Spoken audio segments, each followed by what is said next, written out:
Welcome to This Explainer. Today, we're jumping right into the fascinating, decade-long human drama behind the publication of one of history's most famously complex texts. We are exploring the really profound story of Karl Marx and Friedrich Engels, and specifically, we're focusing on the colossal editorial undertaking that was required to bring Volume 3 of Kapital to the world. It's a story about intense intellectual collaboration, failing health, and just an almost superhuman dedication to a best friend's legacy. 11 years. That is exactly how long it took one man to decipher the final, chaotic, and completely shattered notes of his brilliant best friend. When Karl Marx passed away in 1883, he left behind a monumental legacy, for sure, but he also left a monumental mess of uncompleted manuscripts. It fell entirely on the shoulders of Friedrich Engels to sift through these sprawling, messy drafts and somehow mold them into a coherent whole. For over a decade, Engels dedicated himself to this Herculean task, navigating not just insane intellectual complexities, but the heavy emotional weight of finalizing his lifelong collaborator's masterwork.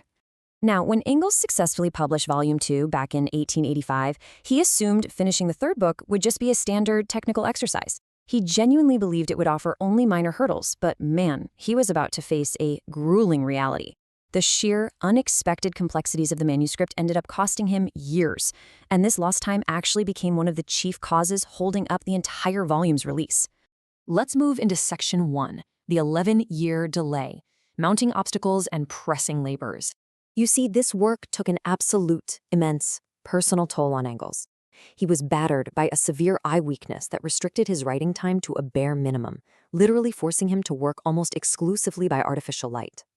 On top of that, he was totally inundated with pressing labors that he simply couldn't turn down. He was reviewing translations, managing the English edition of the first volume, and, perhaps most exhaustingly, acting as the primary go-between for the booming international socialist and working-class movement. Up until 1883, Marx had borne the brunt of this international correspondence.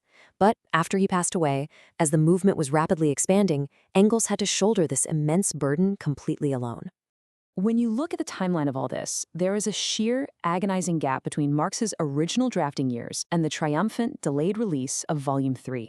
A heavy concentration of the work actually occurred between 1863 and Marx's death in 1883. But after Engels published Volume 2 in 1885, a long, daunting stretch followed before he finally finished the most difficult sections in 1893. As Engels himself noted, a man past 70 doesn't surmount difficult theoretical interruptions easily. If the work of one winter wasn't finished, it largely had to be started all over again the next year.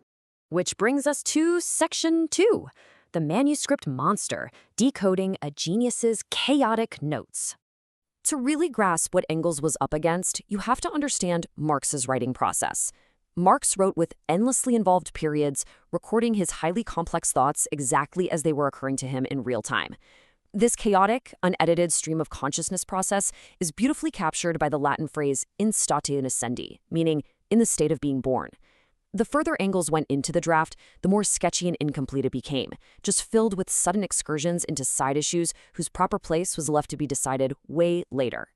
And the physical paper itself held a visceral, tragic record of Marx's physical decline.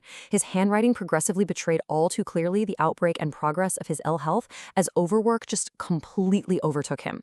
Between 1863 and 1867, Marx wasn't only drafting these final volumes, but he was also performing enormous labor to found and expand the International Working Men's Association.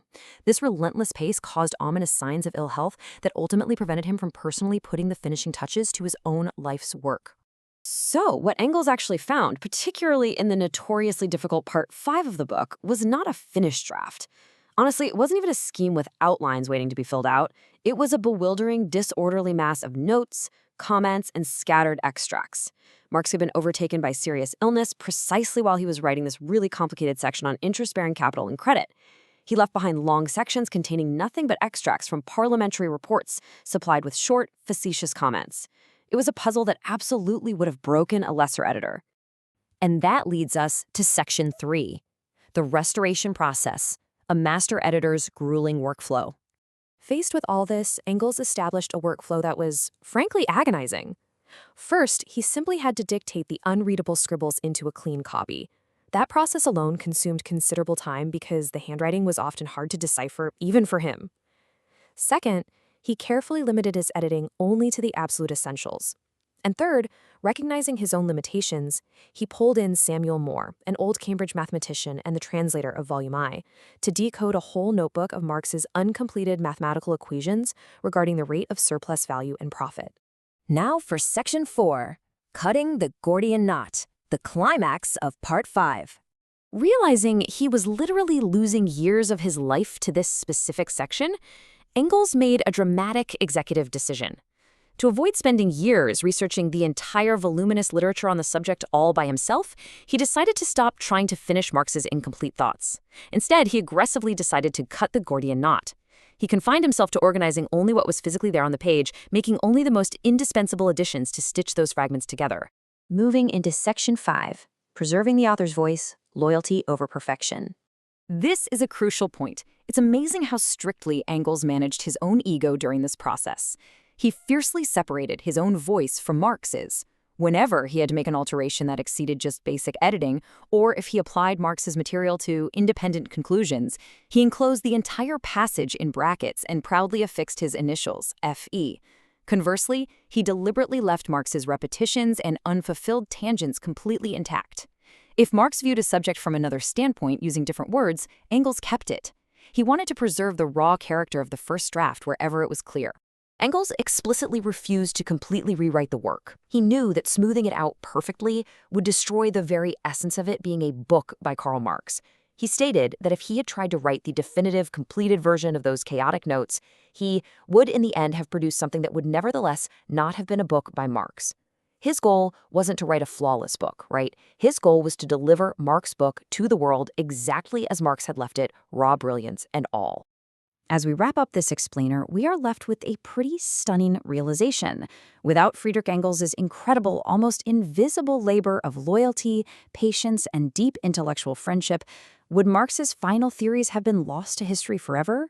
Or would they have remained just a disorderly mass of notes, trapped forever in statu nascendi? It's a really powerful reminder of the human relationships that often quietly uphold the pillars of history. Thanks for joining me on this explainer, and I hope this provided you with a clear, focused understanding of the monumental effort behind this historic text.